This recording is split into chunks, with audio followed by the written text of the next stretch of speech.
The following is a production of DallasCowboys.com and the Dallas Cowboys Football Club. How about them Cowboys? Yeah, go Cowboys! This is Mick Shots, streaming live on DallasCowboys.com and the official Dallas Cowboys app. Now, here are Bill Jones, Everson Walls, and Mickey Spagnola. It's high noon on a fabulous Football Friday here inside the SWBC podcast studio at the Star in Frisco. Bill Jones along with the Missouri man, Mickey Spagnola, who got seated just in time for his own podcast. A lot going on today. There is. There are football players on the football field today. It's like a Thursday for them, not a fabulous Football Friday, with the Monday night game against the New York Giants. Everson Walls is away today. Maybe we can get some picks from him later because it's our Pick to Click Friday or as maybe well. They'll come in before 4 o'clock in the afternoon. Yeah, that's or come in before the first quarter of the game on Monday night like last week. Oh, there he is. How about that? Everson is with us. Come on, man. Chris just wanted to surprise you guys. That's all it was. I actually remembered you said you would call in. How about that? Oh, yeah. I'm ready, man. I am so ready. I've been out here reading stuff. Spags, you got to give me an update. I'm kind of doing research, huh? Yeah, what's going on, man? I'm out here, trying to help my fellow man, make the world a better place. First off, Everson, there's a reason that Mickey was late getting seated here. There was a former Cowboys sighting in the hallway here on one of the tours here. It's Leonardo Carson. Boy, that's a blast from the past. Fourth-round pick in 2000 out of Auburn. Right. Defensive tackle Leonardo Carson. He played with the Cowboys through Parcells years. That's exactly right. 2003 through That's 2006. Right. I got to say, if you look at the entirety of that Parcells team, you could call those guys no names, okay? You hardly remember anybody on that squad. I'm sorry. Well, we're not saying that about Leonardo because he's out in the hallway here listening to us right now. Yeah. Gosh, hey, that speaker might be working today. Tell him I said the no-name defense was pretty good. And by the way, Leo Carson made 15 starts for a Cowboys team in 2004, by the way. All right. There you go, under Bill Parcells. When he walked up, I said, I seen this face before, but I have no clue. He was out of place. Right? Yeah. So it was only how many? It was 16 years? 18 years ago in 04 was last when Well, was 16 from 2006, right? He said he was here. Yeah. All right. So we had a lot of action here today because Mike McCarthy did his press conference. He did, yes. And then he acted like this was a normal Friday because on Fridays, when they start practice a little bit later, well, no, actually at this time, he does a kind of sit down with us for 20 minutes off the record. Oh, right. So we get to hear the off-the-record stuff today? So today he was leaving. He goes, what? We're not doing – it's Friday. And we're going, well, if you want to do it. He goes, yeah, I got 15 minutes. So he did it, right? Okay. So what did he tell us off the record? Unfortunately – Right, wait. What are we talking – off the record? What are we talking He sits in the media library next to the interview room. And he basically just answers whatever, and he's pretty revealing most of the times. But it's all off the record. So it's knowledge. You can't tell anybody. You can't tell anybody. Right. It's knowledge, right? And you don't have to say, well, Mike said. So this is where you say sources say. I don't even think you go there. Maybe I understand. How's that? Let me give you a better understanding here. Yeah, exactly. My years of experience. And so he said 15 minutes. Well, I looked at my clock and I said, okay, at 11, I need to do my fan report, right? And so I'm sitting there, okay, it's 10:59. Maybe he'll finish right here. And he was in the middle of an answer, and it was 11. And at 11:01, my phone rings because they were looking for me, right? And it was like, and he goes, what are you guys, all subcontractors here? And I just kind of walked out. I said, yeah, got to go.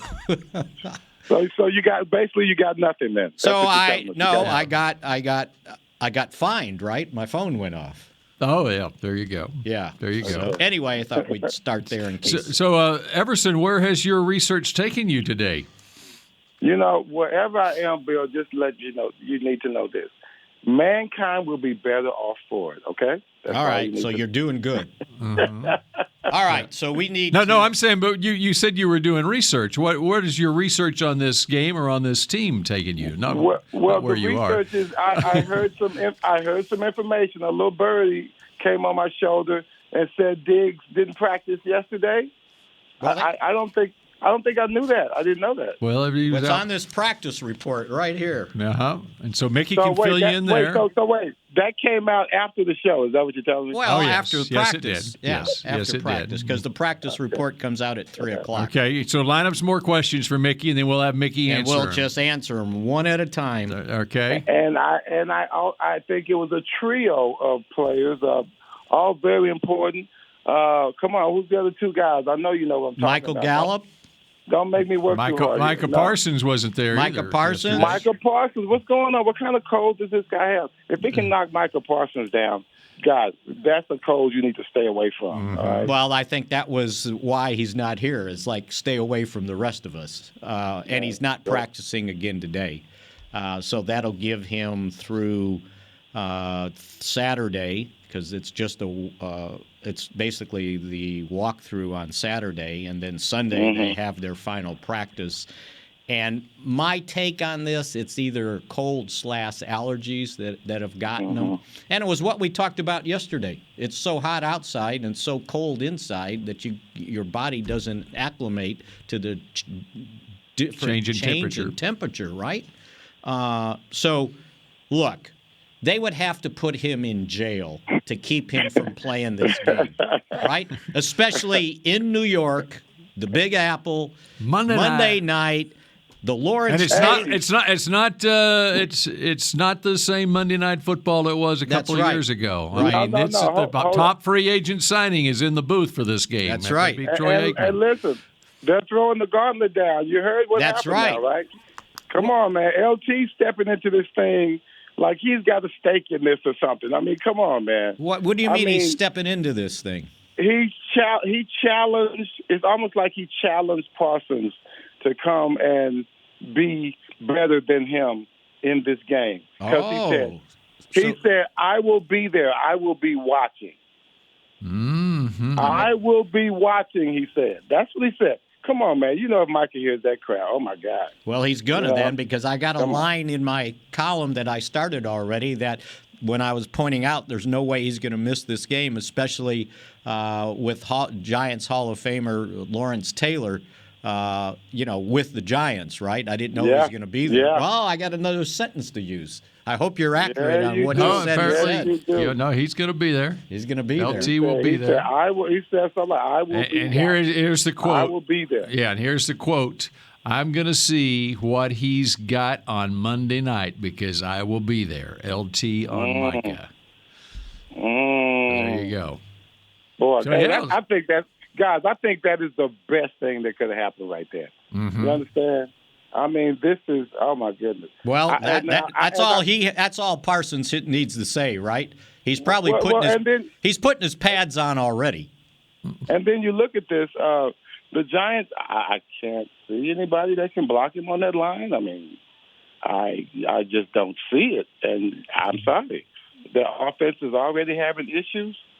I'm sorry. I don't see, and I know he's not invincible, but odds are he's going to have a lot of mismatches in this game. All right, so let's do this. Let's get through the injuries updates as we know, since we don't want Everson to have to go one by one and ask all these questions, right? So torture. Trayvon Diggs. I was actually seeing if Everson was going in a different direction. Right. He hasn't gone there yet. No, he hasn't. So you know where I'm going. So Trayvon Diggs, it was a non-football deal, personal, did not practice yesterday. He's there today. Michael Gallup had a full practice. Mike McCarthy pointed out he got 16 team snaps. Now, that means that this will be a padded practice today. That's big. He had the helmet on. He was doing his rehab work while special teams was going on, and they were going to take it till Sunday. I think everything's pointing towards he possibly will play. But if he does play, it's not going to be 70 snaps on offense. He may get 24 snaps, something like that. They'll kind of space it out, okay? J-Ron Kerr's not practicing. Connor McGovern not practicing. They won't practice today. Dak obviously did some agility work yesterday. He was holding one of these training balls they have. It's like the size of a softball, but it's pretty light. So he was doing, the step type stuff, but he's out. And now the key one is Dalton Schultz, because when I came in, he was walking out to practice with his helmet on. I would imagine he did his rehab work, and he was doing his little deal with the ball. And I think in the press conference, McCarthy said they were going to take that one up till Sunday.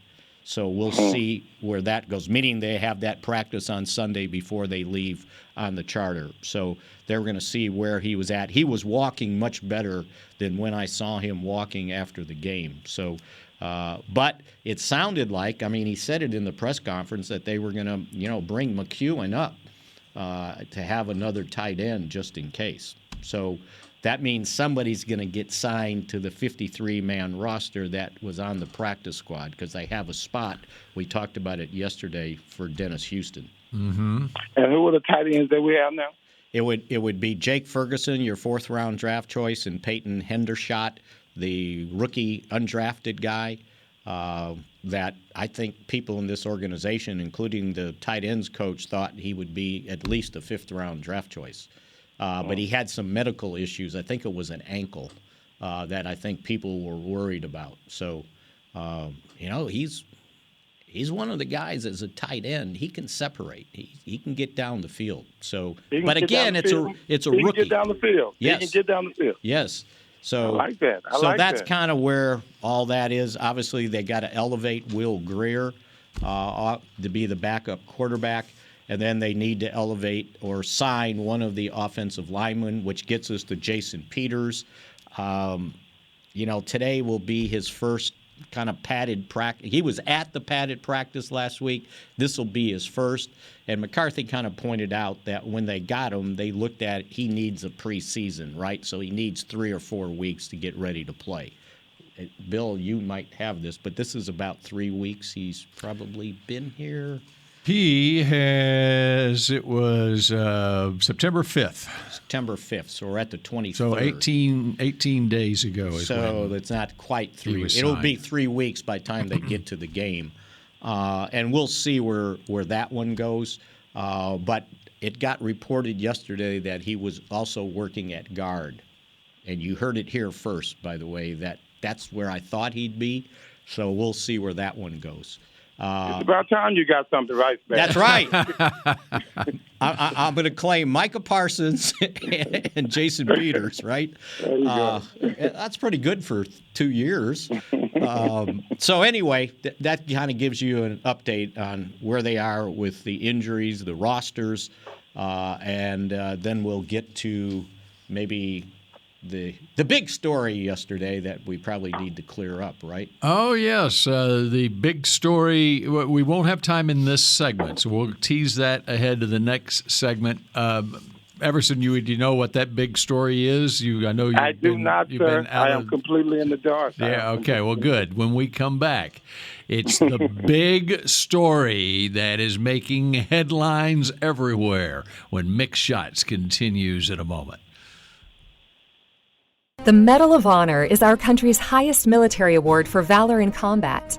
More than 40 million individuals have served in the armed forces since the Civil War. Fewer than 4,000 have received the Medal of Honor. The National Medal of Honor Museum will be a place to preserve these legacies and inspire America. It's being built right next door to the Dallas Cowboys in Texas. Help us honor our country's greatest heroes. Learn more and get involved at mohmuseum.org. We paid how much for those lessons? Shh, she's doing great. Oh yeah, totally. Can you pass me a Pepsi Zero Sugar? Great job, honey! Oh, look at that. That's not the end. No way. Now it's time for the encore.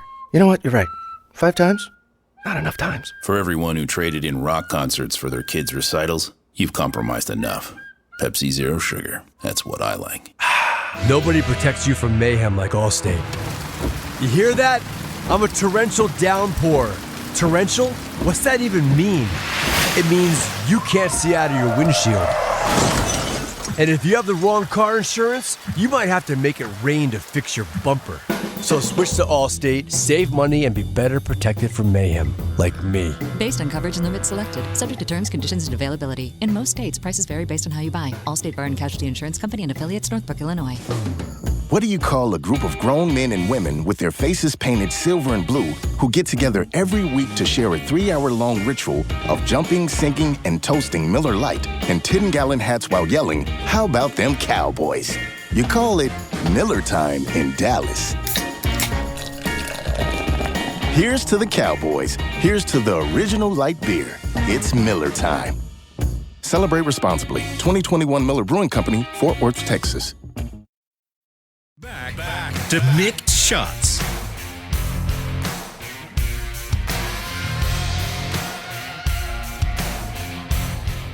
K-Post Roofing and Waterproofing, proud partner of the Dallas Cowboys. From corporate homes to your home, have your roof checked by choice, not by chance. Call now, 214-225-4860, kpostcompany.com.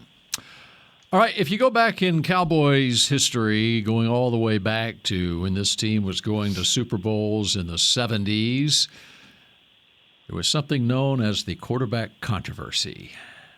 Back, in fact, the first time that the Cowboys went to the Super Bowl, Craig Morton was the starting quarterback. The loss to the Baltimore Colts that should have been a win, if not for an official's call, Jack Fetty. And then the next sounds like a bitter Cowboys fan growing up. The next I'm year, with you, Bill. Yep, I know exactly what you're talking about, Yep. Bill. I'm with you. The next year, we had the quarterback shuffle in about the 7th game of the season in Chicago, which was a loss to the Bears, where Tom Landry shuffled in quarterbacks on every play.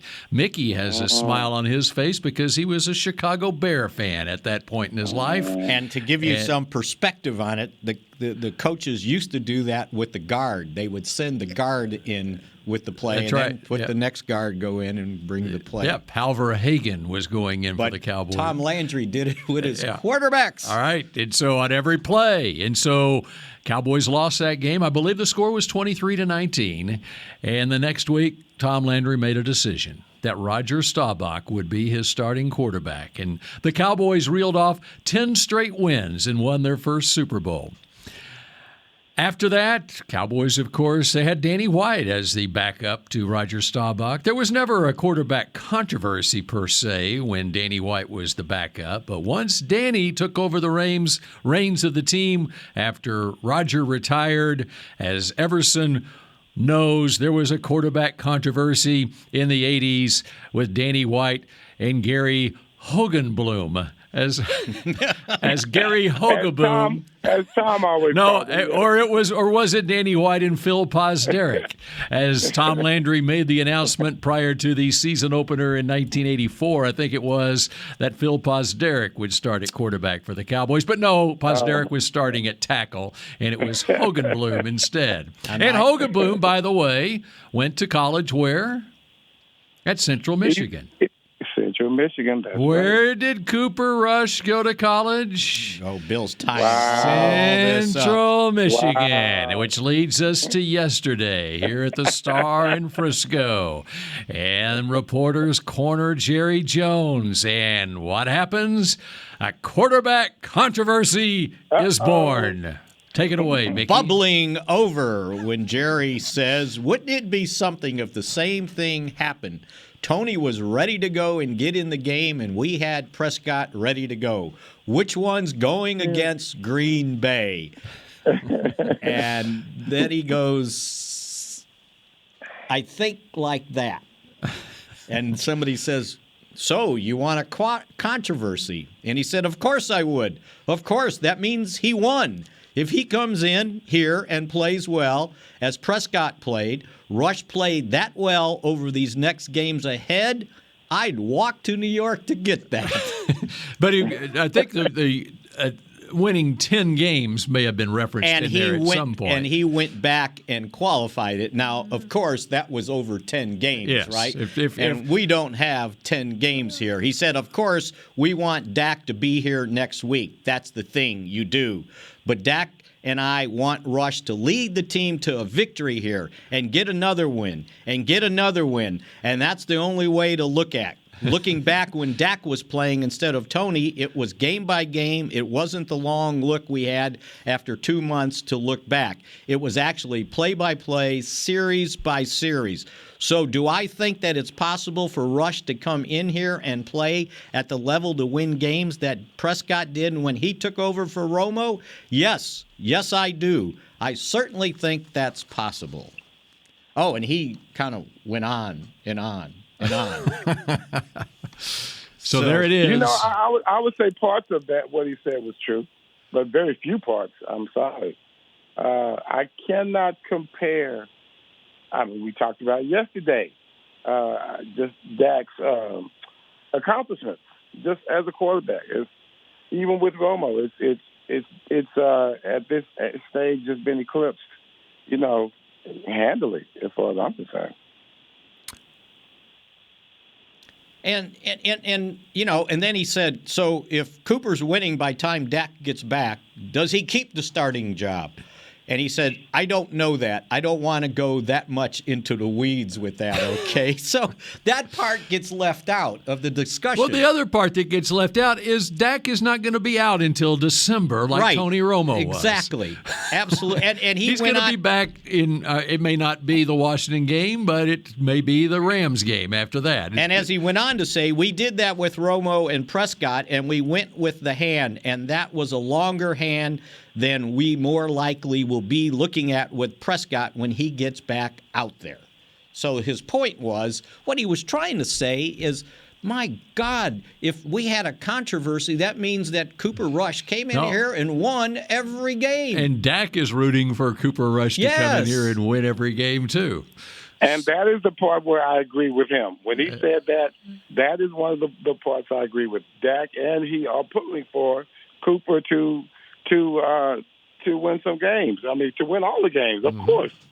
We want to be in the lead. I don't want that kind of pressure from Dak. Oh, I got leaders from behind now. Here we go. I got to make up 3 games on the Eagles or something. Yeah, right? You're sitting there at 1-3 or 1-4, right? Right. But for anyone to think that if Cooper Rush beats the Giants on Monday night and even beats Washington the next week, that when Dak Prescott is healthy, Cooper Rush is still going to be the quarterback of this team? There is no way that is happening. Yeah. What we might get. No, he did not say that. He did not say that. He was talking in the context of on down the road. Like if he puts together a 10-game win streak like Dak did in 2016. Yeah. It's the context of the entire statement. I understand. Yeah. Okay. And by the way, so the first game Dak started, guess who beat him? The Giants. Oh. And I think it was like a 1-point win. It was a real close game, right? It was a 1-point win, if I remember correctly. And that takes us to this little stat. Okay. The last time the Giants were 2-0 was 2016. Mm-hmm. And they started off with a win over the rookie quarterback. Interesting. Yeah. It was hard to catch him after that, though, boy. I tell you. And then they won 10 straight. Was it like 2019, the score? There you go, baby. I know Bill's it was the season opener. Yeah. Right. 2019. How about that for remembering? Yep. Mm-hmm.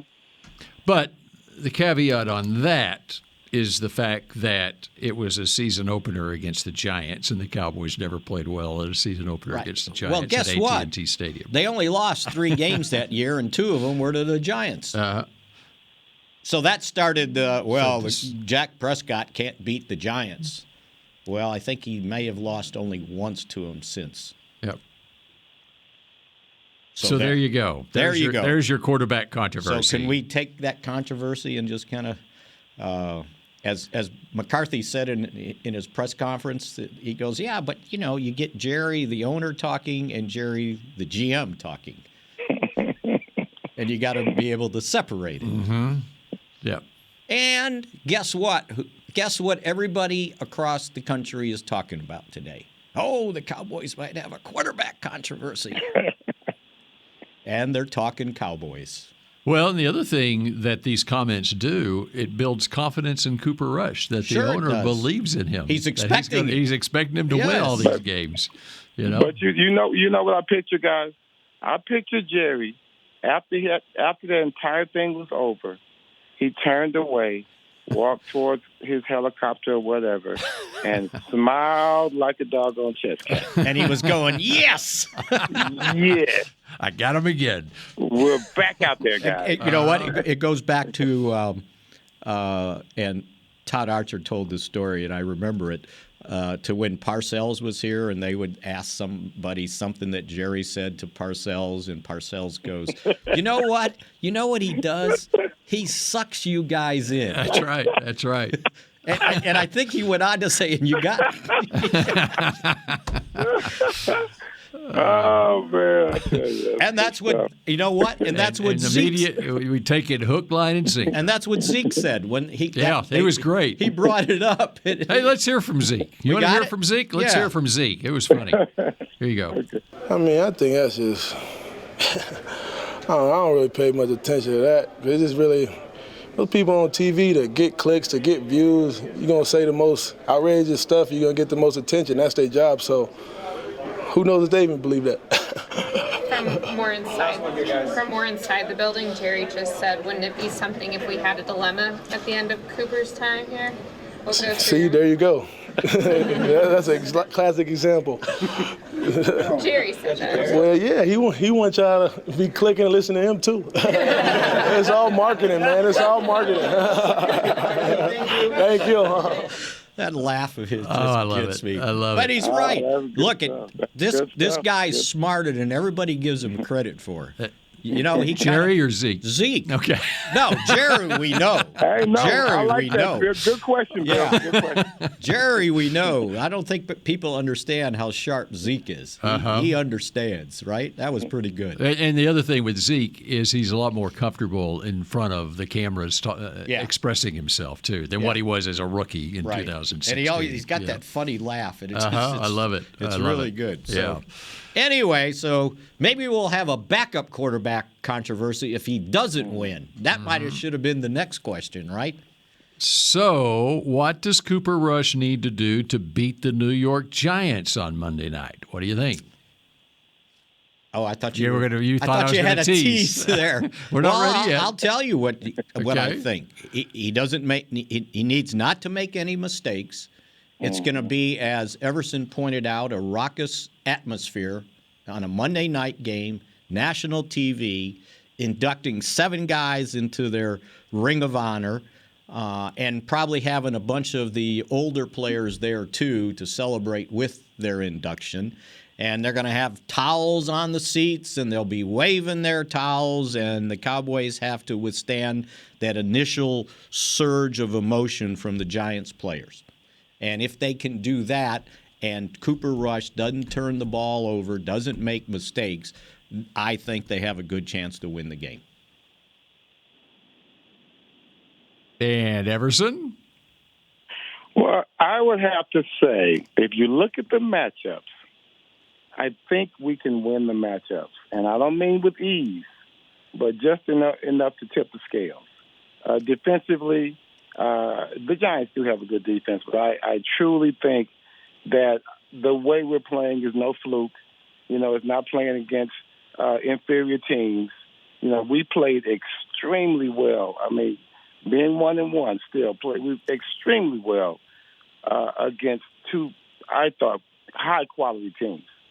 So the defense is going to carry the load for, and rightfully so, I think, for the majority of the season until the offense can get their stuff together. So bring it on. I think we'll be able to run on them as well. I really do. I think our offensive line just might have an advantage against that offense. I think we're kind of after this week we're in sync to we know who can do what. You understand? The game plan might match the players as opposed to the first game where you just try to adapt to the game plan. And McCarthy was asked this question, but there could be a very neat matchup because I think their first-round draft choice, Thibodeau, actually practiced yesterday on a limited basis. He's trying to get back from a sprained MCL, the same thing it's that been a month McGovern did. And it sounded, stuff I read, that they were encouraged that he might be able to play in this game. And I don't know where they're going to put him, but you could get a matchup between the two first-round picks, Thibodeau and Tyler Smith, if they decide to put him on that side. Sure. That would be a good one to watch. I'll take that matchup. Yeah, right now, the way I'd take that matchup. The way he's been playing, he's been pretty good. He has. He might make a technique mistake or miss one of those switches that they have, guy looping around or whatever. But when he has to get on somebody, he can get on them. He sure can. and he's pretty strong for a guy that's he's 21, Bill, I think. Yes, it's 21. 21 in April. So that would be a good matchup to see. The other Azeez Ojulari, who had 8 sacks for him last year, has not played in a game yet. And where's he on that injury report? He was on an NFI. He was limited with a calf. Okay, so they're getting close. There was some thought that I think. Didn't Schmelk tell us yesterday that he was practicing Ojulari? Yes. Ojulari. It sounds like Ojulari and Thibodeau could be back on Monday night. Right. And Leonard Robinson has not been practicing. Williams, that's right. Hey, Bill, one more thing, though. Spags mentioned the crowd and the noise. That's going to cause us to have a few penalties that could hurt us. I mean, you can just get ready for that. Yeah. Can we control that? Can we keep that to a minimum, especially during crucial downs? That would really go towards, help us go towards victory. And not have a bunch of false starts because and hopefully the guy that's got his finger on the button for the communication to the quarterback doesn't forget to turn it on. So the Giants, if Thibodeau's back, the Giants, and the reason I said Aaron Robinson's their cornerback, and he has appendicitis, and so he looks like he'll be out. And with Leonard Williams out, also they're down a couple of starters there. But if Thibodeau plays, they have started 2 rookies in their secondary. Their cornerback Cordell Flott has started for Aaron Robinson last week. And then they've got Dane Belton, a safety, who has started for them, too. So there's 3 rookie starters they have on their defense. And then, of course, they've got Evan Neal, rookie first-round draft pick, starting at right tackle on offense. And Joseph, I'm not exactly sure how do you pronounce his last name, Azuda, their third-round draft pick, has been playing on the offensive line at left guard some, too. And their tight end, Daniel Bellinger, is a rookie. Right. He's a rookie, too. So the key thing on this, when we were talking about Thibodeau not knowing where they'd put him, they list him as a rush guy. So that means he's a defensive end, and they decide which side he's going to. Because Ojulari's listed as a defensive end, and then Lawrence and Williams are their defensive tackles. So that means they kind of move him around. And Thibodeau was the 5th pick in the draft. And how highly regarded did the Cowboys think of Kayvon Thibodeau? As I recall, he was like number 1 on their board. For that first round pick, right? Yeah, absolutely. Yeah. And then that's what kind of talent you're looking at there. And the depth on their defense, it's a bunch of rookies too. If I'm looking at this thing right now, they've got Micah McFadden listed as the backup linebacker, so middle linebacker and will backer, and Cordell Flott is the backup at No, he's starting at cornerback. Oh, he's starting now. Yeah. Okay. He started last week at cornerback because Aaron Robinson had appendicitis. Okay, so he was the backup for Robinson, Jackson, and Calitro. Is that how you say it? And then Dane Belton is the backup at both safety spots. He started last week against Carolina. Yeah. Okay. So you just take a look at all of that, guys. I mean, come on. The only thing you can't do, you just can't, is give these guys any type of hope. Yeah. Right. And Everson, that's exactly what Carolina did last week. Carolina fumbled the opening kickoff, and the Giants kicked a field goal for a 3-0 lead. And then on their first possession, when they did have the ball on offense, they fumbled it away, and the Giants converted that into a field goal. And then the Panthers should have had a pick six to end the first half. Daniel Jones threw it right to a linebacker, and he dropped it. And so there's 13 points right there. And in the third quarter of the game, before the Giants finally mounted a scoring drive, they had run 30 plays and had 61 total yards against Carolina. Yes. Their first 30 plays, they totaled 61 yards. So, and as Mickey goes to his stat sheet, we're going to go to a break, and Mickey's going to come up with a fabulous statistic as we make our picks to click when we continue in a moment here on Mick Shots. We paid how much for those lessons? Shh, she's doing great. Oh, yeah, totally. Can you pass me a Pepsi Zero Sugar? Great job, honey! Oh, look at that. That's not the end. No way. Now it's time for the encore. You know what? You're right. 5 times? Not enough times. For everyone who traded in rock concerts for their kids' recitals, you've compromised enough. Pepsi Zero Sugar. That's what I like. Nobody protects you from mayhem like Allstate. You hear that? I'm a torrential downpour. Torrential?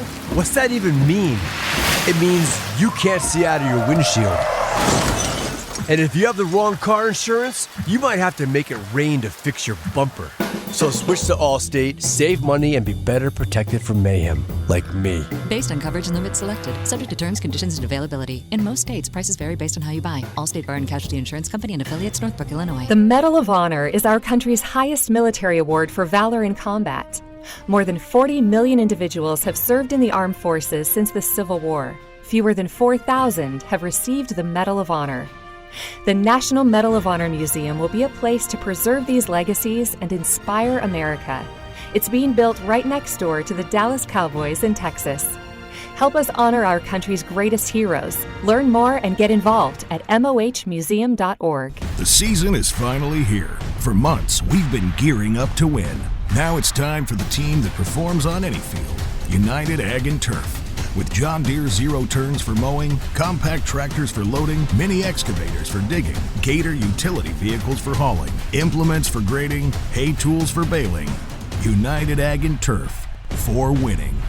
The official Ag and Turf equipment supplier of the Dallas Cowboys. Visit UnitedAgAndTurf.com for more. Back to Mick Shots.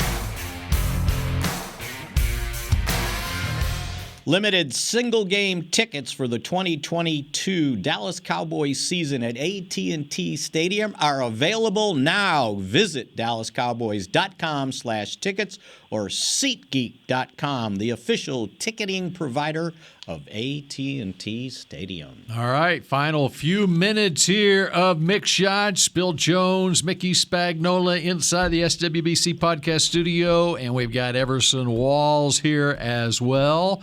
And you have other thoughts before we make our picks here in the last 6 minutes of the show? Well, I was just looking when you mentioned the Giants and their yardage over 3 quarters. They ended up winning that game against Carolina with a grand total of 265 total yards. 265. So they still like second to last in offense? They were second to last in passing offense. Passing offense. Yeah. Right. All right, so Everson, I know that you've got in your mind someone who is going to really come through in a positive way for the Cowboys in a hostile environment. How about your pick to click on Monday night? Well, first of all, I think we need to lay some ground rules. Okay. Okay. New ground rules. All right. This Parsons thing is a problem. Okay. We can't pick Parsons. Yeah. I think we need to just. We need to. It's a given. You know what? You know what we need to start doing. It has to be like the bar has to be set higher. The for game, Micah. the knockout game, where you got to pick a winner every week, but you can't keep picking the same team. That's you got to good. pick somebody different. Because we can. Why didn't we lay these? It's starting now, right? Because the first guy that goes can just pick Parsons. Okay, all right. Let's just say this on this game in particular. LT's going to be there.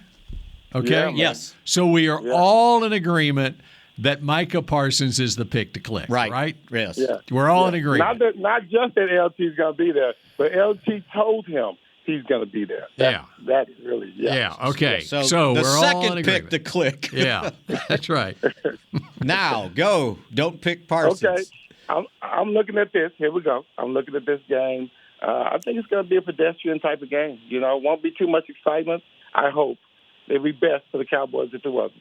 I'm looking at a 21-13 game, okay? I'm looking at whether Parsons has a, outstanding game, a great game or whatever. I think DeMarcus Lawrence is going to control. I think it's one of those games to where he's going to really show his experience over these young guys. That's a good pick. That was my pick for last week, and it started off well early when he got the tackle on the backside in the running game for a loss, I believe it was. Mm-hmm. Do you want me to go next? Sure, if you'd like to. I'm going to take Ezekiel Elliott. I think I almost took him. Cowboys are going to come out there and try to control the game, run the ball. And I just think that he's about ready to break out with a big performance. I like it. So is it a 100-yard game for Zeke? A 100-yard game for Zeke. Okay. 100-yard game for Zeke. I mean, and a touchdown. And a touchdown. All right. All right. Sometime. Bill, don't get too kooky, man. Don't get too kooky, man. I'm not. Okay. No. Okay. This is now. I'm not saying that this player is going to have the best stat line necessarily, but I think this is an opportunity for him, and I think he's going to come through with shining colors here, and that would be the rookie tight end Jake Ferguson. Oh, all right. It might even be a touchdown catch for Jake Ferguson. Where you get this? I loved what I saw from him in the preseason. He had 34 snaps last week as the second tight end. Now we'll see what Dalton Schultz's availability is. And I think that he. And even if he's available, he's not playing 70 snaps. Right. Schultz. Right. So Ferguson's probably getting more than 34 snaps. Guess who was throwing to Ferguson during training camp? There you go. All right. Cooper Rush. Right. And so Jake Ferguson is my pick to click. All right. With a qualifier there. That's pretty bold. That's pretty bold there, Bill. I mean, he's not going to have a Blake Jarwin 3-touchdown game against the Giants like Blake Jarwin did once upon a time in a season finale, I think. When he broke out. Right? Yeah, that's right. But people are going to say, "Oh yeah, this Ferguson, that was a really good 4th-round draft pick, Jake Ferguson." And by the way, the Giants have a 4th-round tight end, Daniel Bellinger, rookie, who scored his first NFL touchdown on his first NFL catch last week. So I'll just go ahead and say Ferguson's going to get his first NFL touchdown on Monday night. Oh, nice. I'm even convincing myself even more. Nice. So there you go. All right, now you got 21-13, Everson. Cowboys win. Okay. Correct. What do you got, Mickey? I've got 20-17. That seems to be Cooper Rush's score, right? 2016, 2017. Going to be 2017 again. Okay, I'll follow that along. It was 2016, 2017, 2018. That's too close, Bill. That's too close, Bill. I hope it's not that close. I was actually thinking 1917, but I'll go 20-18 just to follow along those lines there. And now, if this game were being played in Dallas, I think the Cowboys win this game mightily. 24-13, something like that.